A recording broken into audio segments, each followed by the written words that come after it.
இந்த வீடியோக்குள்ள போறதுக்கு முன்னாடி நம்ம சேனலை சப்ஸ்கிரைப் பண்ணாதவங்க சப்ஸ்கிரைப் பண்ணிடுங்க. பக்கத்துல இருக்க பெல் பட்டனையும் கிளிக் பண்ணிக்கோங்க. வாங்க வீடியோக்குள்ள போகலாம். 300 படங்களுக்கு மேல நடிச்சு பெரிய அளவுல பேசப்பட்ட நடிகை மாதவி சினிமாவில் நடிச்ச 17 ஆண்டுகள்ல தமிழ், தெலுங்கு, மலையாளம், கன்னடம், ஹிந்தி, ஒரியான்னு எல்லா மொழிகள்லையும் முன்னணி நடிகையா கொடி நாட்டியிருந்தாங்க. கமலஹாசனும் நடிகை மாதவிக்கும் இடையே ஏகப்பட்ட கிசுகிசுகள் போயிட்டு இருந்தது. அதுக்கு காரணம் அவங்க படத்துல ஏகப்பட்ட கவர்ச்சியும் பிகினி ஆடையோட நெருக்கம் தான் காரணமா அமைஞ்சிருந்தது. ஒரு கட்டத்துல கமலஹாசன் மாதவியை தான் திருமணம் செய்ய இருக்கிறதா செய்திகள் பரவி இருந்தது.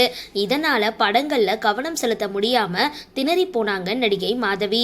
அப்போ சூப்பர் ஸ்டார் ரஜினிகாந்தை சந்திச்சிருக்காங்க மாதவி. அப்போ ரஜினிகாந்த் இமயமலையில இருக்கிற தன்னுடைய குருநாதர் ஒருத்தரை போய் சந்திக்கும்படி ஆலோசனை சொல்லி அதன்படி அங்க சென்றாங்களாம் மாதவி.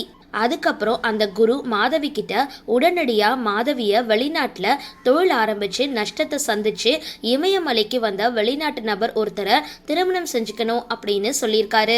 உடனே மாதவியும் குருநாதர் பேச்சு நம்பி திருமணம் செஞ்சுக்கிட்டாங்களாம்.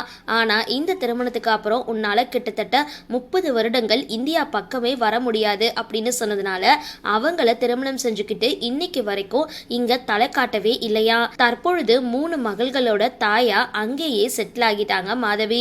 இன்னைக்கும் தனக்கு சோர்வா இருந்தா ரஜினி கிட்ட தான் ஆலோசனை கேட்டு வரதா சொல்லப்படுது. சரி, இந்த வீடியோ பத்தின உங்களோட கருத்துக்களை கீழே கமெண்ட் பாக்ஸ்ல போஸ்ட் பண்ணுங்க.